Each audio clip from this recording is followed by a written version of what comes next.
Ladies and gentlemen, welcome to Politically Correct Ghana Lesson 30.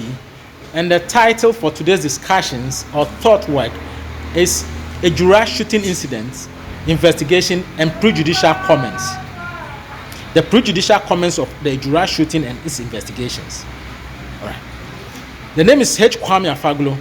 And sometime in April 2021, this year, Kaka, who is a social media commentator, was accosted by unknown assailants, beaten till the time he died in hospital. He was mercilessly beaten till death, cracked his head. His head was cracked, fractured, cracked, and all that stuff. He died. And so the young men and women of Ejura took offense on the day they were going to bury him. They wanted the assailants or the culprits or the murderers arrested, found and arrested. So they took to demonstration. Then unfortunately, the soldiers were called on them.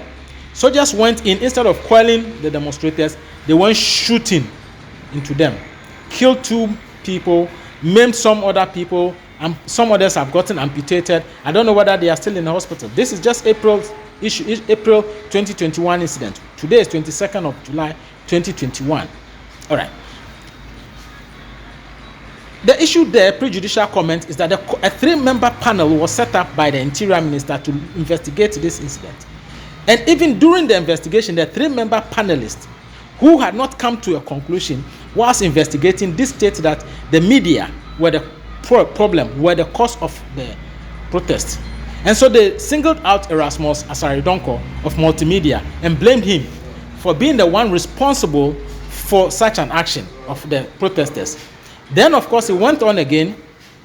The police boss who went to the commission blamed exactly. He also went on to blame Erasmus Asaridonko for being the cause. He should have consulted him before publishing.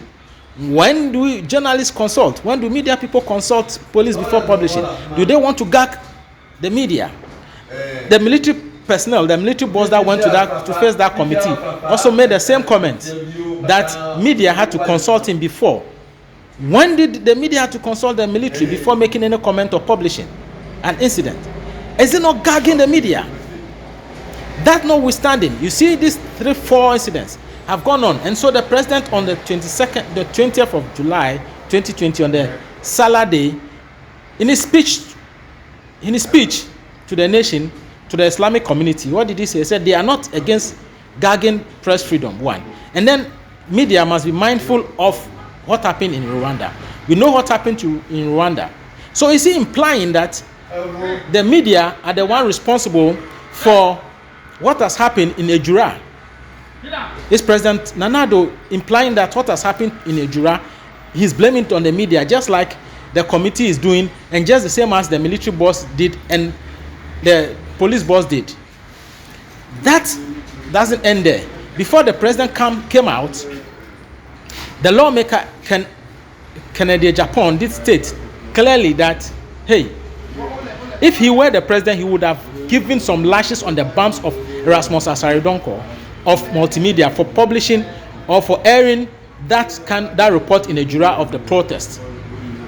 What is that? He is gagging the media. All this is just nothing but gagging the media.